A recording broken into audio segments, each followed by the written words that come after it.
হেই নূর, তোমাকে তো আজকে অনেক হ্যান্ডসাম লাগতেছে। Thank you. নূর, তোমাকে আমি নিষেধ করছি না কোনো মেয়ের সাথে কথা বলতে? বললে কি হইব? কথা বললে কি হবে না হবে সেটা কি তোমাকে কৈফিয়ত দিতে হবে? আমি নিষেধ করেছি মানে তুমি কথা বলবে না, দ্যাটস ইট। কি রে? এই চাঁদনি, আরে এটা তুমি কি করতেছো? বাইরে তো সবাই উল্টা উল্টা ভাববো। ভাবলে ভাবো, তাতে আমার কিচ্ছু আসে যায় না। তুমি জানো আমি তোমাকে ভালোবাসি। তুমি এক্ষুনি আমাকে প্রপোজ করো, করো বলতেছি। এই ভাই প্রেম বিরিতের আগে কিছু করিস না ভাই, খোল। এই কি হয়েছে এখানে? তোমাদের ক্লাস নেই? এখানে ভিড় করেছো কেন? ওয়াশরুমের ভেতরে কিছু হয়েছে নাকি? কেউ আছে নাকি ভেতরে? স্যার আপনি আর নুর ইসলাম। চাঁদ নেই? বাবা বাবা এই, এদিকে এসো। বাবা, তুমি আগে আমার কথাটা শোনো। বাবা শোনো, বাবা। কিরে, তোরা দুজন একসঙ্গে কথা বলে কেন? বাবা বিশ্বাস করো, আমি সত্যি বলছি, আমার কোনো দোষ নেই। ও আমাকে জোর করে বাথরুমে নিয়ে গেছে। না না স্যার, আমি আসলে না না বাবা, তুমি ওকে বিশ্বাস করতেছো? তুমি আমাকে বিশ্বাস করো না?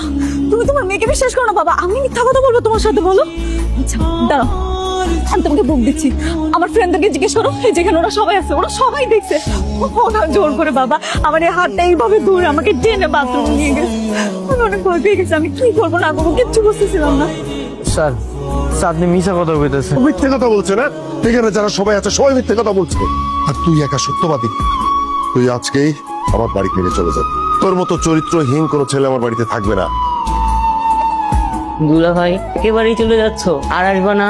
দুলা ভাই আমি তো খারাপ মানুষ, আমি আর থাকবো না, আমি চলে যাবো। তুমি কোথাও যাবে না। আমি না ভুল করে ফেলছি, বাবার ভয়ে সবার সামনে মিথ্যা কথা বলে ফেলছি। আমাকে মাফ করে দাও। এই লোক জামা কাপড় কিনে দিছিল না, এগুলো আমার লাগবো না। তোমার কখনোই ক্ষমা করবো না। দাঁড়াও, আমি ভুল করছি তো আমি বাবার কাছে বলবো, আমি সব বলবো বাবাকে। চাচি আমি চলে যাইতেছি, রাতের রান্না না অনেক মজা। এই বাড়িতে থাকা খাওয়ার একটা ব্যবস্থা করে দিয়েছিলেন, এটা আমি কখনোই ভুলতে পারবো না, সারা জীবন মনে রাখবো। স্যার আপনি আমার এই বিশ্বাস করে এই বাড়িতে রয়েছিলেন, আর বিশ্বাসটা আমি রাখতে পারিনি, আমার মাফ করে দেন। তোমার তো কোনো দোষ নেই, সব দোষ আমার। এই দোষ নেই মানে? সবার সামনে এরকম একটা কাজ করলো আর তুই বলছিস দোষ নেই? হ্যাঁ বাবা, ভার্সিটিতে যা ঘটেছে সব আমার জন্য হয়েছে। কথা কেন পেঁচাচ্ছিস? সরাসরি বল।